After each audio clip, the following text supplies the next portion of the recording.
Hi guys! So in this video, our topic is what we call the retail inventory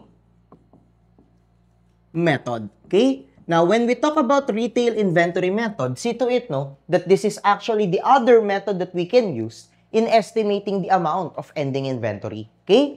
Once again, no, in the previous video, we have discussed there that there are two methods that we can use in estimating the amount of ending inventory.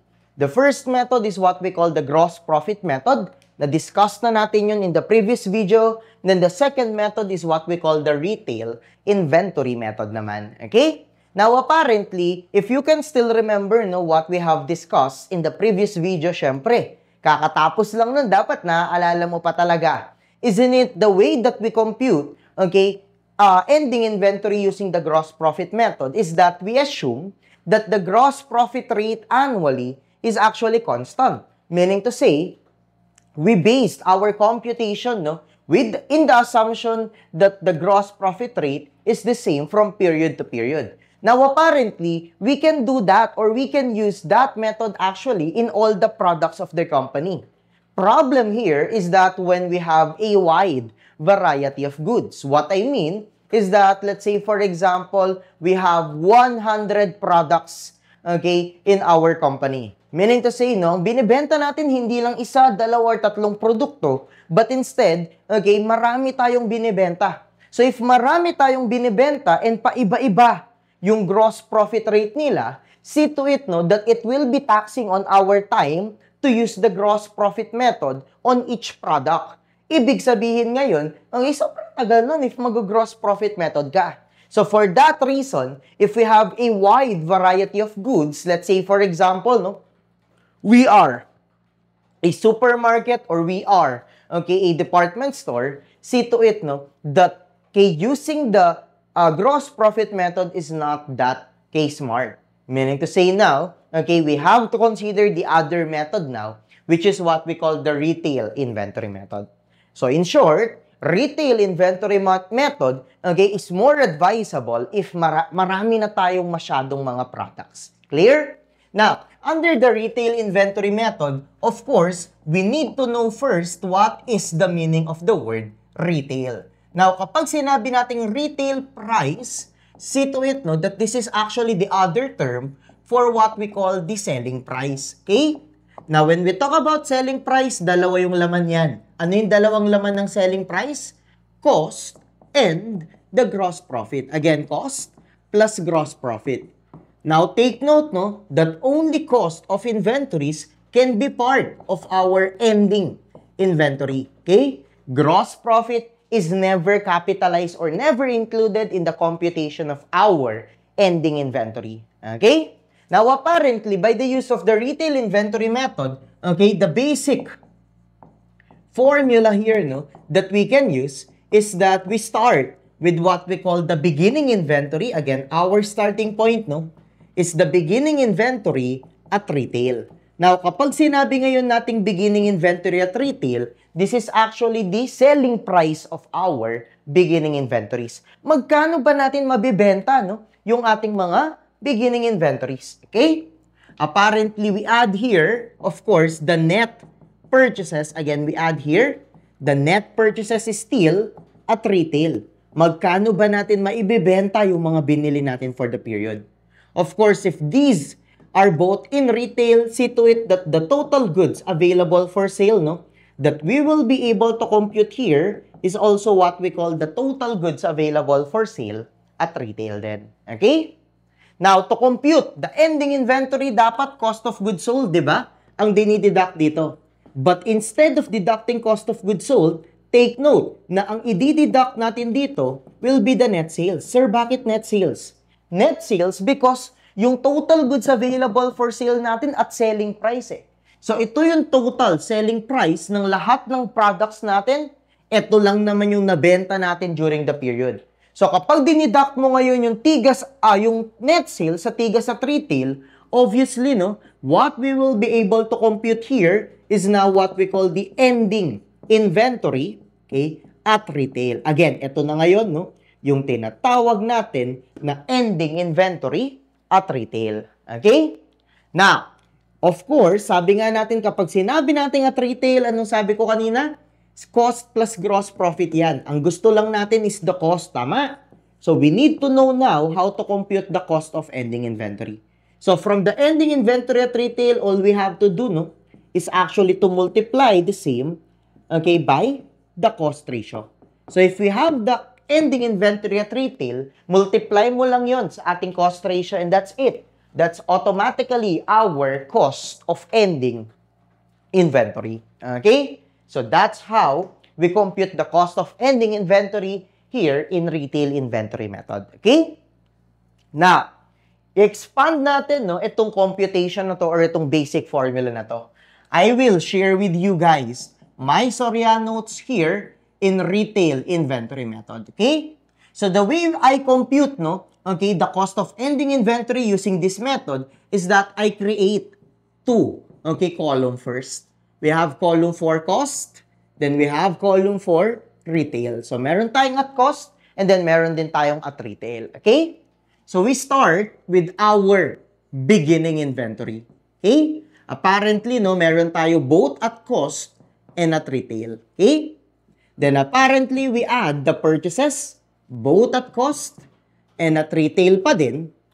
And then we add the freight in kasi part yan ng net purchases natin but only sa cost. Hindi naman natin binibenta yung freight in. Clear? Then apparently, meron tayo ditong purchased discount. Take note, that purchase discount will only be deducted at cost. Purchased allowance will also only be deducted here at cost. Okay, but purchase returns are actually deducted both at cost and at retail. So yung freight in, purchase discount, and purchase allowance, we only deduct them or consider them rather sa cost column, pero si purchase return, both cost and retail, kino-consider natin. Okay? Now, I want you to skip one line item here, because apparently later meron akong i-insert dito. Next, meron tayong tinatawag na transportation. Again, we have what we call anong tawag doon? Departmental. Again, we have what we call the departmental, okay, transfer in. Okay? And apparently, meron din tayong tinatawag na departmental. Again, we also have what we call the departmental transfer out. Now, ano tong departmental transfer na to? Well, sometimes kasi, there are transfers between departments. Let's say, for example, Department 1 of the same company will transfer goods to another department. So, yun yung tinatawag natin, na departmental transfer. Now, kapag sinabi nating departmental transfer in, tayo yung nakakatanggap ng inventories. Therefore, if we are to compute for the total goods available for sale, departmental transfer in now will have to be added. Kasi nga, tayo yung nakaka-receive dito ng inventory, therefore, madadagdagan yung ating total goods available for sale. Okay?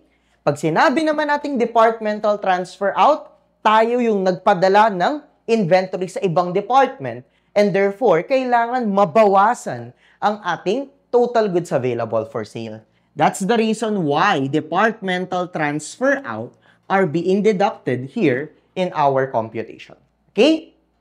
Now, see to it na meron tayong tinatawag na markup. Okay? Now, kapag sinabi nating markup, these are actually the additional markup, okay, on top of the initial markup. Well, yung initial markup natin, nakapasok na yan dyan. Maliwanag. Pero, sometimes, sa sobrang mabenta ng produkto natin, okay, dinadagdagan pa natin, tinataasan pa natin yung selling price. Or maybe, to consider inflation, okay, see to it na dinadagdagan natin yung ating selling price. So, kapag dinagdagan natin yung markup, and that's what we call additional markup. Now, additional markup should be added here sa column ng retail because from the term itself, ini-increase niya ang selling price. And once again, kapag sinabi nating retail, it means selling price. Okay? Now, it's also possible that after natin magbigay ng markup, ika-cancel din natin yan. So, it's possible na magkaroon nung tinatawag natin na markup cancellation. So if markup increases, okay, the column of retail, see to it that if we cancel markup, babawasan naman yan, no?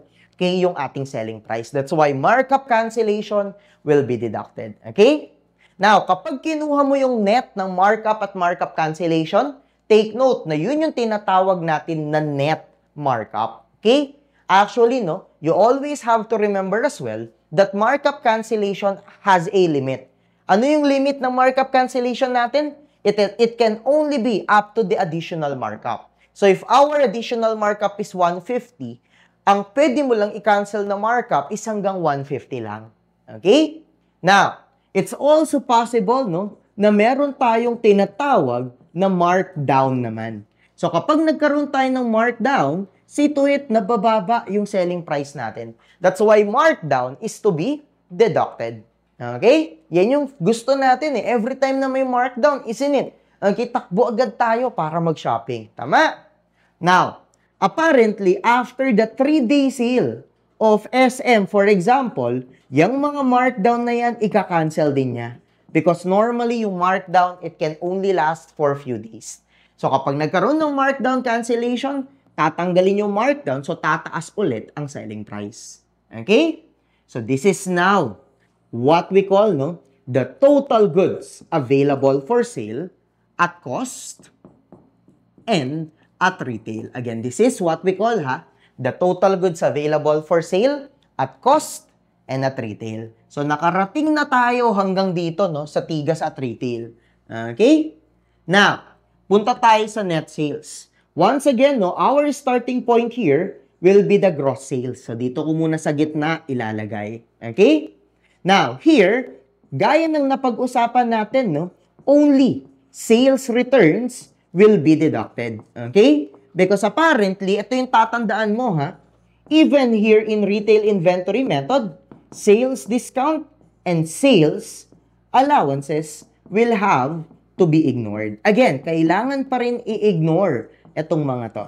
Okay? So, as long as we estimate the ending inventory, we always ignore sales discount and sales allowance, even if we are using retail. So, even if you are using gross profit method or retail inventory method, laging ini-ignore lang tong mga to.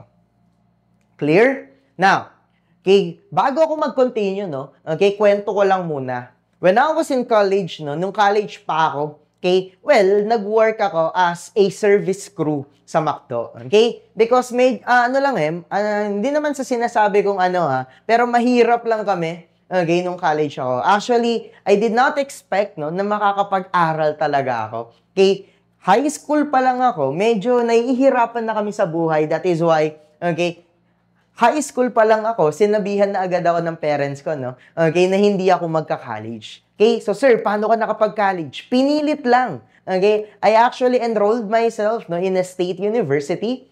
I graduated from Tarlac State University. Okay, so naghanap ng maraming scholarship, patong-patong na scholarship, no? So that, okay, libre yung tuition and at the same time may allowance. Pero madalas kinukulang pa rin yun. Kaya madalas, no, nung college ako, umuutang lang kami ng pangbaon ko. Alright? And para makadagdag, well, I actually work as a service crew sa McDo. Okay? Now, apparently, sa McDo, if you are a service crew or an employee of McDonald's, you have a discount. Okay? Well, apparently, binibigyan kami ni McDo, no, ng 20% discount every time na bibili kami sa McDo. Okay? So, nung time na yon, no, 25 pesos lang actually ang Coke float. Okay? So, every time na bibili ako ng Coke float, once a month, okay, ganun lang, okay? Yun lang yung kaya once a month lang, okay? I cannot buy Coke float every day. So, once a month, bibili ako ng Coke float, no?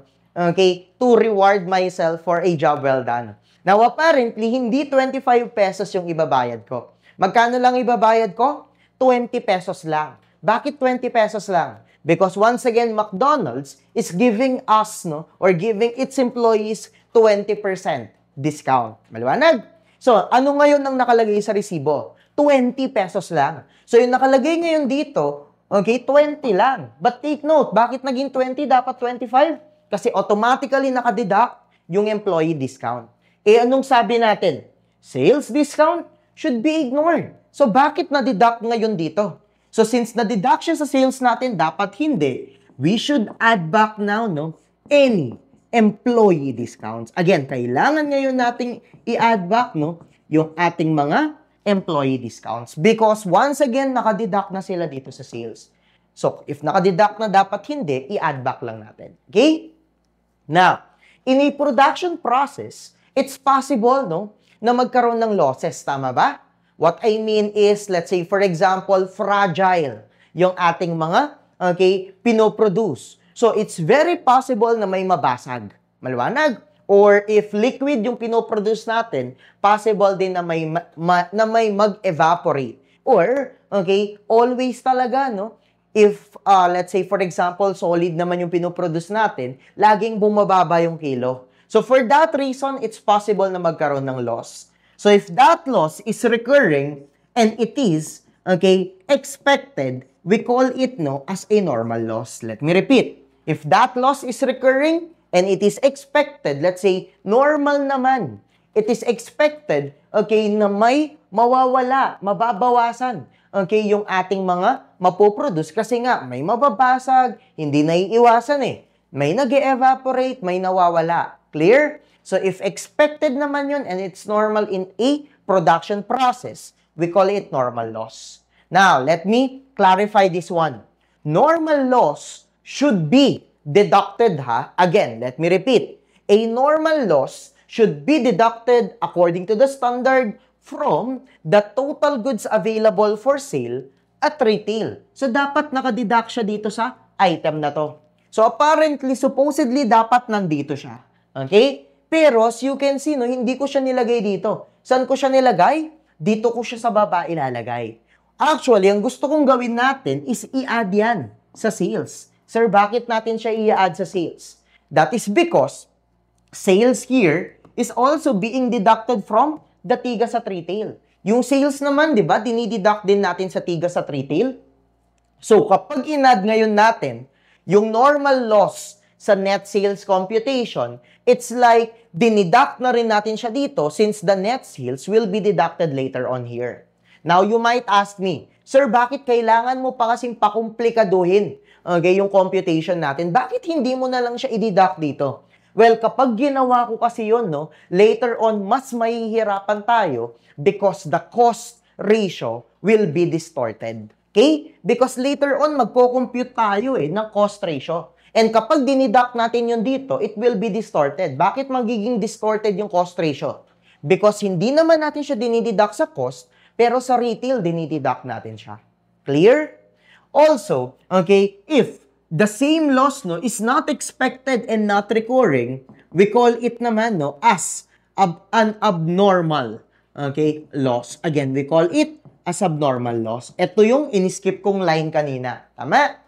Now, if it is an abnormal loss, see to it, no, that it is being deducted both from cost and at retail. So, for that reason, okay lang na nasa taas si abnormal loss. Hindi madidistort ang cost ratio natin because pareho naman siyang nakadeduct. Etong normal loss kasi hindi siya dinideduct sa cost. Dito lang siya sa retail dinideduct. So, kapag dito natin siya dinideduct, yung cost ratio natin madidistort nga. Okay? So, para hindi tayo madistort mamaya ng cost ratio, see to it, na i-add na lang natin siya sa sales. Clear? Since sales is being deducted naman here, kapag in-add mo siya sa sales, parang na-deduct na rin siya sa ating total goods available for sale. Okay?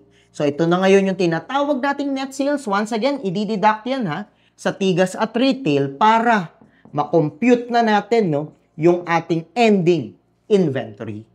Okay? Then, apparently, last step is to multiply the ending inventory at retail sa ating cost ratio.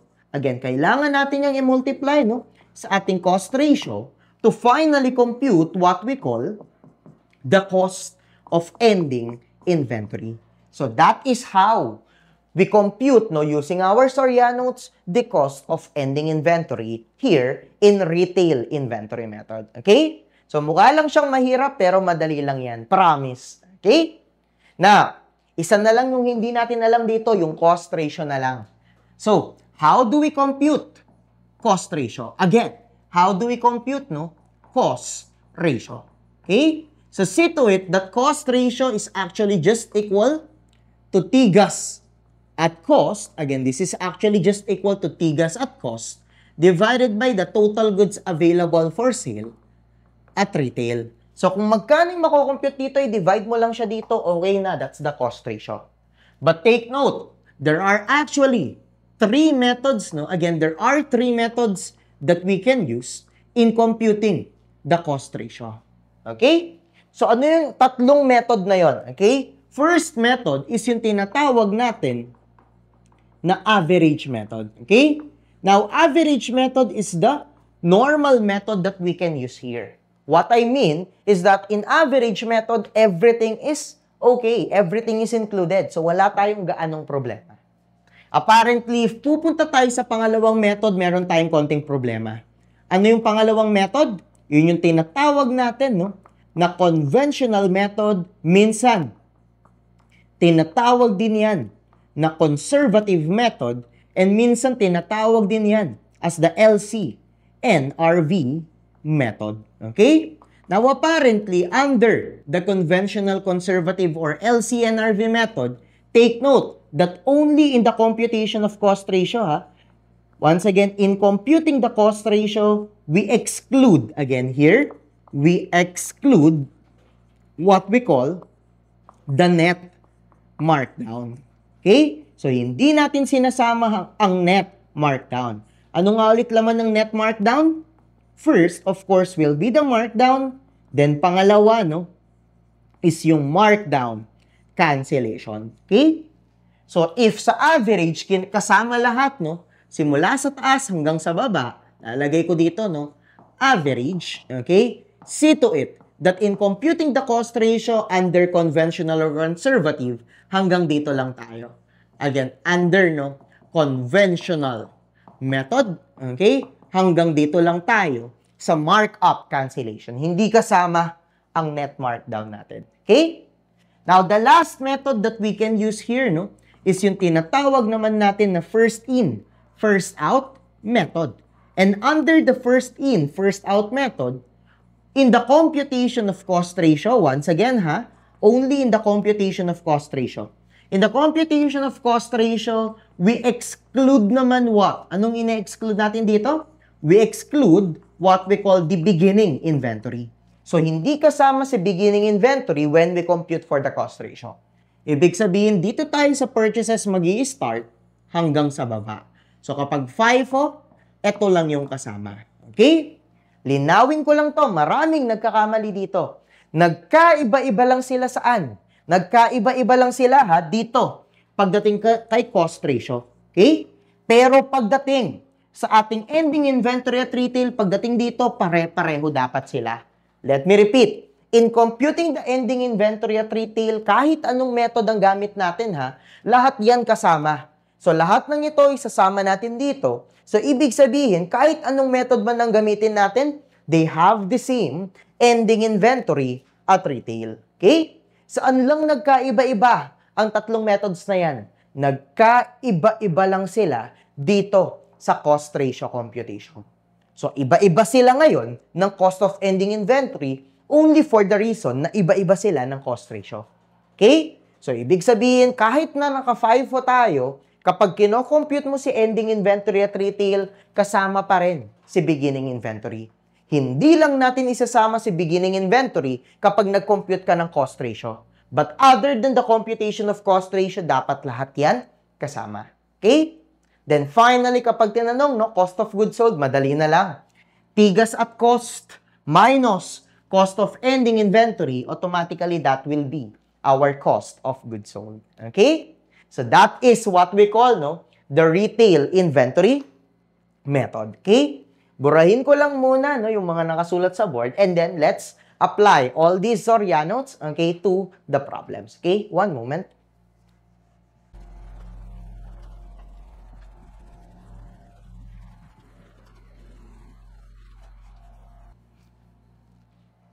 Alright. Now, punta ngayon tayo here in problem number 26. So, start tayo here in problem number 26. Okay? Ano yung mga tanungan dito sa problem 26? what would be the estimated cost of ending inventory using conventional or conservative method in item number 58, average method in item number 59, and FIFO method in item number 60. Then basic lang naman kasi konti lang yung given. Lagay lang ulit natin dito, no, cost. Then here, meron tayong retail. Okay? Start tayo sa ating beginning inventory. Okay? Nung sabi dito, Biniaya Company uses the FIFO retail method of inventory valuation. The following information is available. Beginning inventory at cost is equal to 145,000. Beginning inventory at retail is equal to 160,000 pesos naman. Okay? Now, here, meron tayong net purchases na daw, no? Magkano? At cost, 283,920. Again, this is 283,920. While at retail naman, no? It's equal to 420,800. Okay? Ano pang meron dito? Meron tayo ditong additional markup or just markup. Okay, magkano yan? That's equal to 25,200. And then, meron din tayong markup cancellation, no? Which is equal to, okay, 9,200 naman. Alright? Next, meron tayong markdown. Okay? Markdown equal to 38,100. So, minus 38,100. And then, meron tayong, okay, markdown cancellation na 6,900. So, markdown cancellation, 6,900. Okay? Wala na, no, na nagpe-pertain sa ating total goods available for sale.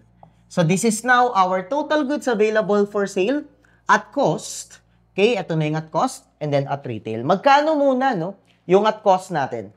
145,000 plus 283,920. This is equal to 428,920. Okay?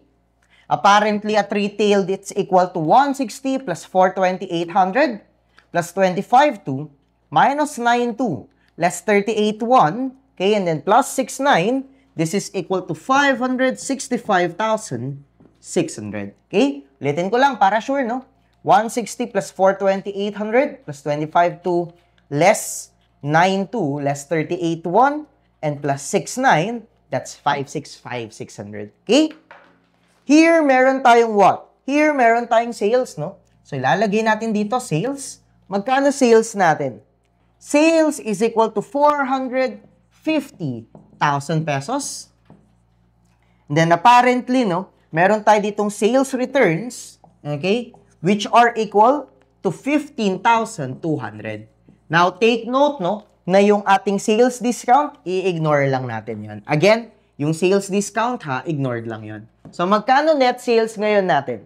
Our net sales, no, is equal to 450,000 minus 15,200, or this is equal to 434,800. Again, this is equal to 434,800. Okay? So, magkano ngayon yung ating ending inventory at retail? Again, how much is our ending inventory at retail?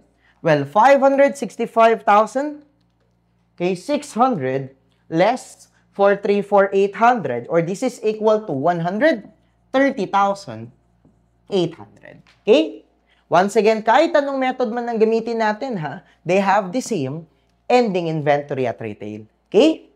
Now, let's compute their ending inventory from the ending inventory at retail, no? Mumultiply natin yung kanilang cost ratio, okay, in computing, okay, the cost of ending inventory. So, meron tayo ditong conventional, okay? The second method, no, in item number 59 is average. Then the last method in item 60 is yung first in, first out method. Just like what I said a while ago, no, see to it na they have the same ending inventory at retail. Again, pare-pareho lang yung kanilang ending inventory at retail. Nagkaiba-iba sila sa cost ratio computation. Well, under conventional, hindi to kasama under conventional. Okay? Again, under conventional, ha, hindi ito kasama. So, ibig sabihin, magkano cost ratio natin? Our cost ratio is equal to 428,920 divided by what? Well, i-recompute natin yung at retail, pero wag nating isama yung net markdown. So, 160,000 plus 420,800 plus 25,2 less 9,2 and we stop there. Hindi kasama to ha. Okay? That's equal to 596,800. Again, that's equal no to 596,800. So, ilan ngayon yung cost ratio natin? 428,920 divided by 596,800. Our cost ratio is equal to 72%. Okay? So, the cost of ending inventory now under conventional is equal to 130,800 times 0.72 or this is equal to 94,176. So, requirement number 58, again, requirement number 58, 94,176 is our final answer. Okay? Now, sa average, lahat kasama ha. So, sa average, magkano lumalabas na cost ratio? Well, 428,920 divided by, okay, magkano yun? 565,600. Okay? So, this is how many percent? 428,920 divided by 565,600. This is equal to 76% naman. Okay? So, magkano ngayon ang sagot natin sa item 59? Okay? Well, 428,920 divided by, joke lang, 130,800 times 0.76. This is equal to 99,408. So, that is requirement number 59. Okay? Now, punta ngayon tayo sa FIFO. Sa FIFO, ano nga ulit yung hindi kasama? Here in FIFO, take note no, na hindi kasama yung ating beginning inventory. Alright? So, magkano lang yung kasama, okay, sa computation natin under first in, first out? Well, under, okay, cost, see to it na if hindi kasama yung beginning, ang matitira lang sa numerator is 283,920. Okay? Apparently, no? Okay? Sa denominator naman, hindi kasama yung ating beginning inventory rin. So, magkano ngayon, no? Yung ating magiging denominator. Meron kang dalawang option. Either i-recompute mo nang hindi kasama yung 160 or i-deduct mo yung 160 sa 565,600. Gawin natin pareho. 420,800 plus 25,2 less 9,2 less 38,1, okay, plus 69, this is equal to 405,600.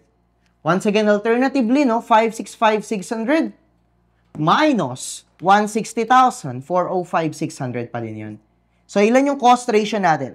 283,920 divided by 405,600, this is equal to 70%. So, the cost of ending inventory under first in, first out, which is our final answer, no, for item number 60 is magkano? 130,800 times 0.7, or this is equal to 91,560.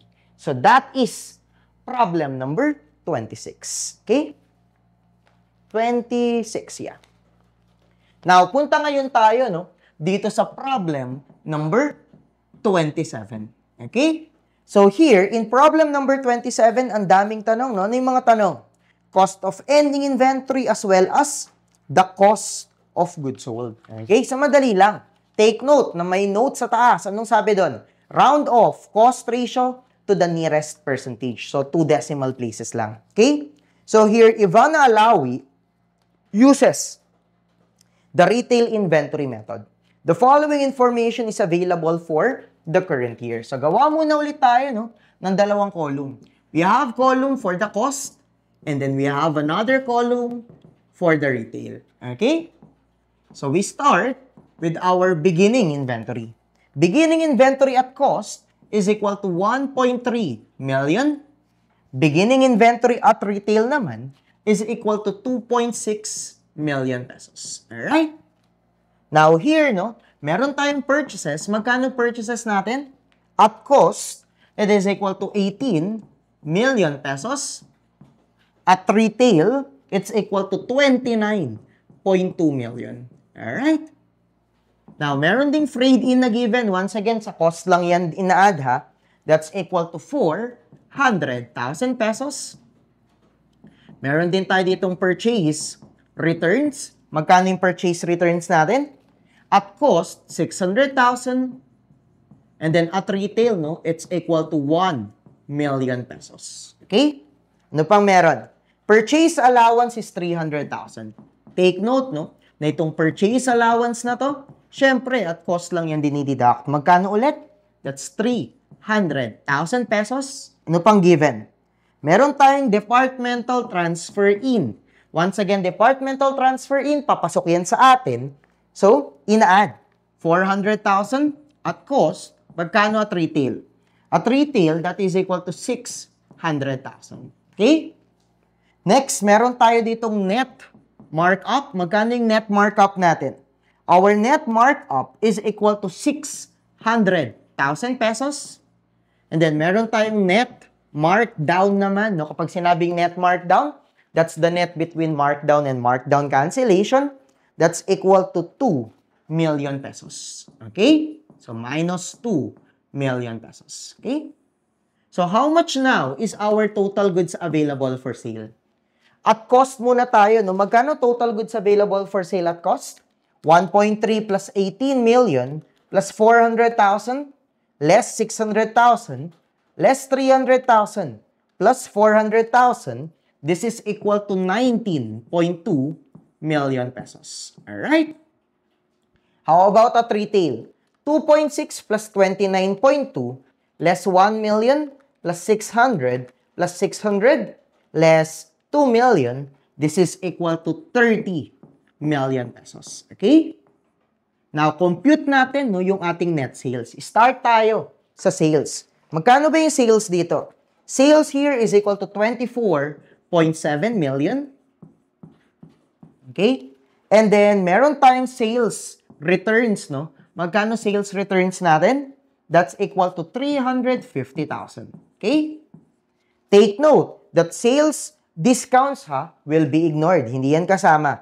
Pero, our employee discounts will be added back. Magkano employee discounts? That's equal to 600,000. Then finally, meron tayong normal loss daw here, no? Normal loss, sabi nga natin, it should be added sa net sales para ma-deduct siya sa ating tigas at retail. So, plus 50. Alright? So, magkano ngayon yung lumalabas na net sales? 24.7 less 350 plus 600 plus 50. This is equal to 25 million pesos. Alright? So, our ending inventory at retail now, again, our ending inventory at retail will now be equal to 5 million pesos. Okay? So, ending inventory at retail is 5 million. Alright? Now, let's compute their, ending inventory. So, lalagay muna natin dito, ending inventory at retail. Okay? Then, once again, i-multiply natin yan sa kanilang magiging cost ratio. Okay? Again, multiply with their cost ratio to compute the cost of ending inventory under conventional. Okay? Under, ano yung kasunod? Average. And then, finally, under the first in, first out method. Okay? Gaya ng sinabi ko kanina, kahit anong method ang ginagamit natin, they have the same ending inventory at retail. So, pare-pareho lang na 5 million yung kanilang ending inventory at retail. Okay? San sila nagkatalo-talo? Sa cost ratio lang. Okay? So, once again, under conventional, hindi kasama ang net markdown kapag conventional. So, ano yung magiging computation natin? It will be equal to 19.2 million. Again, this is equal to 19.2 million divided by, kung hindi to kasama, magkano? I-add back mo lang, Ang lalabas dyan is 32 million. Again, okay, ang gagawin mo dito, from 30 million, i-add back mo yung 2 million na nadidak kasi dapat hindi kasama. Or, from 2.6, i-add and i-deduct mo yan hanggang dito sa 600. 32 million ang lalabas. Okay? So, 19.2 divided by 32 million, this is equal to 60%. So, 5 million times 60%, the cost of ending inventory under conventional is equal to 3 million. Okay? Under average. Pag average, sabi natin lahat kasama, di ba? So, 19.2 million divided by 30 million tayo. So, wala tayong tinatanggal kapag average. So, ilan ngayon yan? 19.2 divided by 30 million. This is equal to 64%. Alright? So, magkano to ngayon? 5 million times 64%. This is equal to 3.2 million. Alright? Then, under FIFO, ang hindi kasama ha, is yung ating beginning inventory. Okay? So, sa cost, tanggalin mo yung 1.3. So, 19.2, okay, ito yun, minus 1.3 million. Dapat ang numerator lang natin dito no, is 17.9 million. Pwede rin naman na plus or minus, hindi lang kasama yung 1.3, okay, 17.9 pa rin ang lalabas. Try natin. 18 million plus 400,000 less 600,000 less 300 plus 400, that is 17.9. Under retail, tanggalin mo ulit yung 2.6, so 30 million less 2.6 million. Ang denominator natin dito no, is 27.4 million. Okay? Or, pwede rin. Start ka sa 29.2 hanggang 2 million, pareho lang ang lalabas. Okay? So, 17.9 divided by 27.4 million, this is equal to 65%. So, 5 million times 0.65, the cost of ending inventory under FIFO is equal to 3,250,000. Alright? So, requirement number 61. Compute the estimated cost of inventory at the end of the current year using average retail inventory method under average, that's 3.2, no? So, item number 61, bravo, is our final answer. Okay? Requirement number 62, compute the estimated cost of goods sold at the end of the current year using average. So, pinapakompute din sa atin dito, no? Yung ating cost of goods sold. So, tigas lang naman yan, syempre ha, at cost ang gagamitin mo dapat. Minus the cost of ending inventory, and that's it. This is what we call the cost of goods sold. Okay? Tigas at cost, pare-pareho lang din sila ha.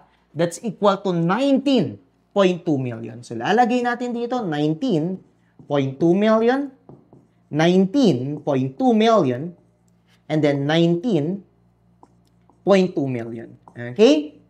So, under retail, alam na natin yung ending inventory.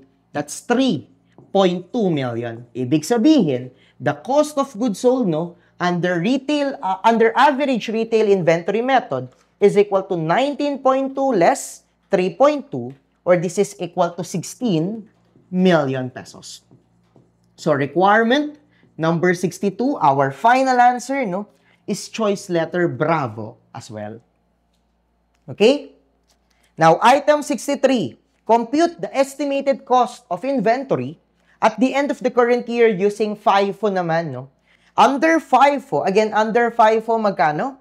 3,250. That is choice letter A. So, item number 63, alpha is the final answer.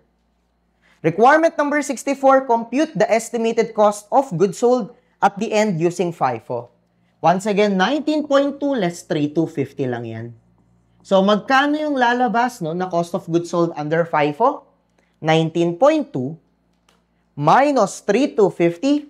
This is equal to 15,950,000 pesos. So, item number 64, alpha, is our final answer.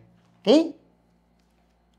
Item 65, compute the estimated cost of inventory at the end of the current year using conventional naman. Using conventional, 3 million yun, no? So, item 65, Charlie is the final answer. Then, item 66, cost of goods sold using conventional. So, 19.2 million minus 3 million, this is equal to 16.2 million pesos. So, item number 66, no? Our final answer is equal to choice letter Charlie. That is 16.2 million. Okay? So, that is problem number 27. Okay? I hope, no, nagigets mo si retail inventory method. Okay? Now, punta tayo, no, sa last problem for this video. That is problem number 28. Okay? So, here in problem number 28, ano yung mga tanungan? How much is the estimated ending inventory at cost using the average method? How much is the estimated ending inventory at cost using the conventional method? And how much is the estimated ending inventory at cost using the first in, first out method naman. Alright? So, lagay muna ulit natin dito, no? Cost. And then, meron tayong column for retail. Okay? Alright. Now, start tayo sa beginning inventory. How much is the beginning inventory at cost? Beginning inventory at cost is equal to 555, 200. At retail, it's equal to 945,000 pesos. Okay? Now, sales, hindi pa natin kailangan yan. So, i-take note mo muna. Later, babalikan natin yan. Purchases, meron din tayo dito, no? Lalagay natin dito, purchases. Magkano purchases? At cost, it's equal to 4.2 million. At retail, it's equal to 6 million pesos. Alright? Next item. Normal spoilage, once again, later. Pag nag-compute na tayo ng net sales, doon natin yan isasama. Abnormal spoilage, yun yung kasama sa TIGAS computation. So, meron tayo ditong abnormal, okay, loss. Okay? So, magkano yung abnormal loss? At cost, it's equal to, okay, 386,950. While at retail, our abnormal loss is equal to 675,000. Okay?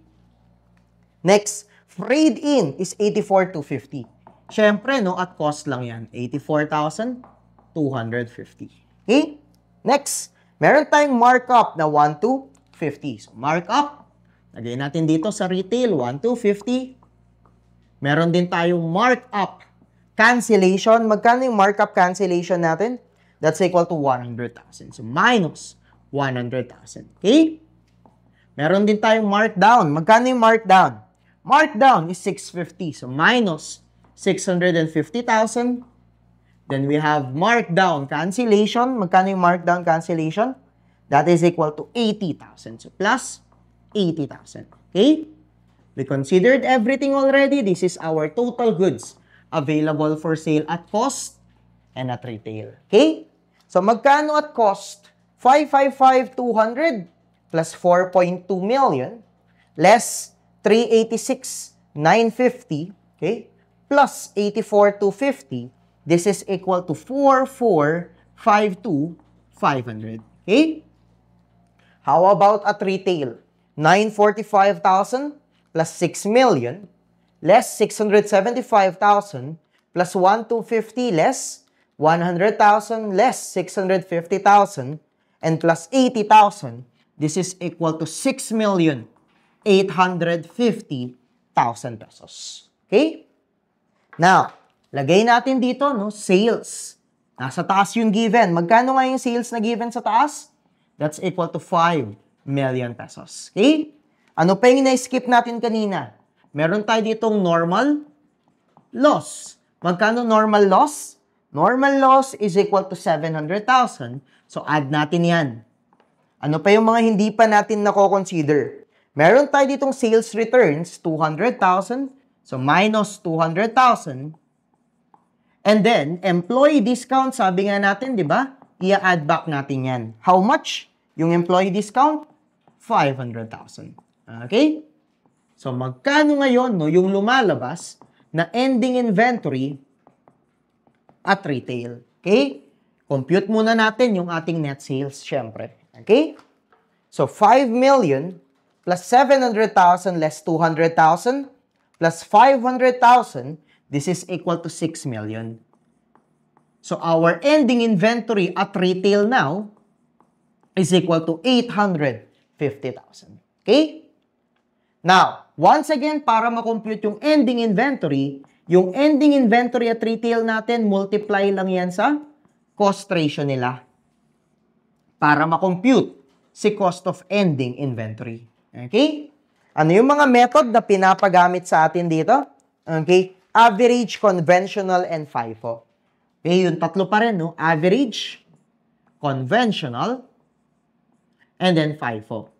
Once again, inuulit-ulit ko, kahit anong method man yung gamitin natin, kino-consider lahat if what we are trying to compute is the ending inventory at retail. So, pare-pareho sila ng ending inventory at retail. Saan lang sila nagkaiba-iba? Sa cost ratio lang. Ulit-ulit na tayo doon. Okay? Sa average, sinasama lahat. Ibig sabihin, 4,452, 500 divided by 6,850 tayo. Okay? So, ilan yung cost ratio natin under average? 4,452, 500 divided by 6,850. This is equal to 65%. Okay? So, 850,000 times 65%, our cost of ending inventory is 552, 500. So, requirement number 67, how much is the estimated ending inventory at cost using the average method? Our final answer is 552, 500. Okay? Punta tayo sa conventional. Sa conventional, once again, hindi kasama yung net markdown. So, hindi ito kasama kapag conventional. Alright? So, yung numerator natin, 4,452, okay, 500 pa rin. Pero yung denominator natin, kailangan nating tanggalin tong mga to. So, compute ulit natin, 945 plus 6 million less 675 plus 1,250, okay, less 100,000, and that's it. This is only equal, to 7,420. Hindi natin sinama yung markdown at markdown cancellation. Okay? So, 4,452, 500 less 7,420. This is equal, to 60%. Okay? So, 850 times 0.6, the cost of ending inventory using conventional is equal to 510,000. So, item number 68, 510,000 is our final answer. Okay? Then, item number 69, FIFO naman tayo. Okay? So, kapag FIFO, ano nga ulit yung hindi kasama sa cost ratio? Yung beginning inventory. So, magkano ang numerator natin? Well, from 4,452, 500, i-minus mo yung 5,55200. So, ang numerator lang natin dito, is 3,897, 300. Okay? Our denominator, ganun din. 6,850, ibawas mo yung 945. So, minus 945. This is equal to 5,905. Okay? So, ilang percent ngayon yung ating cost ratio? 3,897, 300 divided by 5,905. This is equal to 66%. Okay? So, 850 times 0.66. 561,000 now is our final answer for item number 69. Okay? So, that is what we call retail inventory method. I hope, somehow napadali natin. Okay, yung medyo lang naman, mahirap na topic na yon.